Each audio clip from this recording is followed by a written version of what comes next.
What's up, beautiful people? Today I'm back to share a message on not fighting evil with evil. I'm sure everyone has read the first book of Samuel, and if you haven't, you should go read that right now. Pause this video, go read it so you can get an understanding, and then come back right here. Okay. As you all know, if you've read the book of Samuel, the battle between Saul and David, it didn't start out like that in the beginning. But after David slaughtered Goliath and all the other people were praising David more than they were King Saul, he started to get a little jealous, a little hot with it. He began seeking after to do harm to David. He wanted to get rid of David because of his jealousy with him.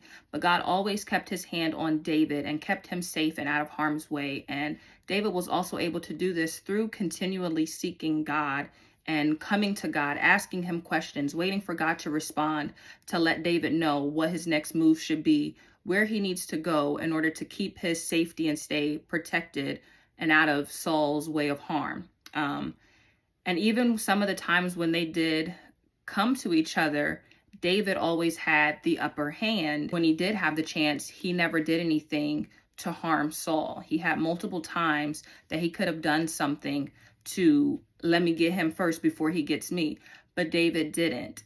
He decided to continue to show him ways like I could have did this, but I didn't. If there's somebody out there that means harm to you, don't even feed into it. Like, of course, yes, keep seeking God, stay on the right track with God, stay near to God, because he is what's going to get you out of this. He is who is going to get you out of this and keep you where you need to be. It never works out when you stoop low or get on their level, because me personally, if somebody used to do something to me, they say you go low, I'm going to hell. I felt like I had to get my lick back. Vengeance was mine, and I'm gonna do you 10 times worse than you could have ever done me. But I know that's wrong, and God has worked on me, and I don't do that no more. I let the Lord fight my battles, honestly. Now, I may think some stuff, but I don't act on it. I don't do it. Just like David, I could have, but I didn't. And that's where he's working on me.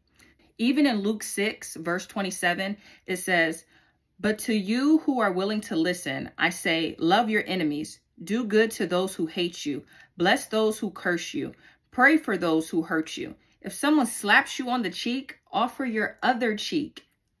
If someone demands your coat, offer your shirt. Also, give to anyone who asks, and when things are taken away from you, don't try to get them back. Do to others as you would like them to do to you."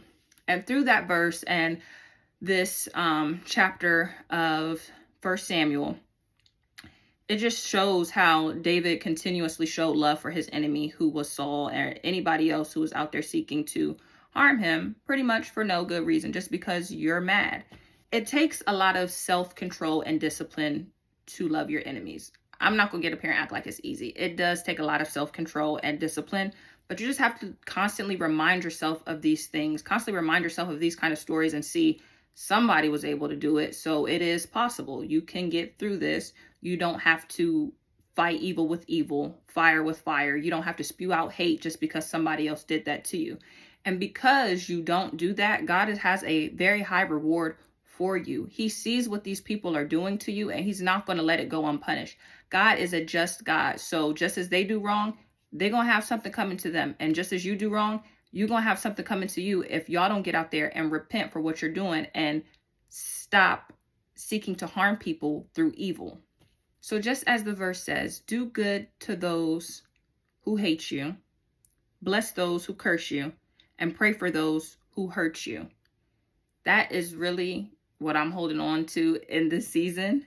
And I think you all should too, if you have something like this or had something, even in the future, if somebody tries you, tell them, don't try you, try Jesus. And you try Jesus too, to get you out of that situation. Because for me, God, that's the only way I will get out of it. Because me personally, I got to stop taking things in my own hands. And I'm giving everything to God to deal with. That's how I fight my battles now. So with that, just stop trying to take things in your own hands and leave it in God's hands.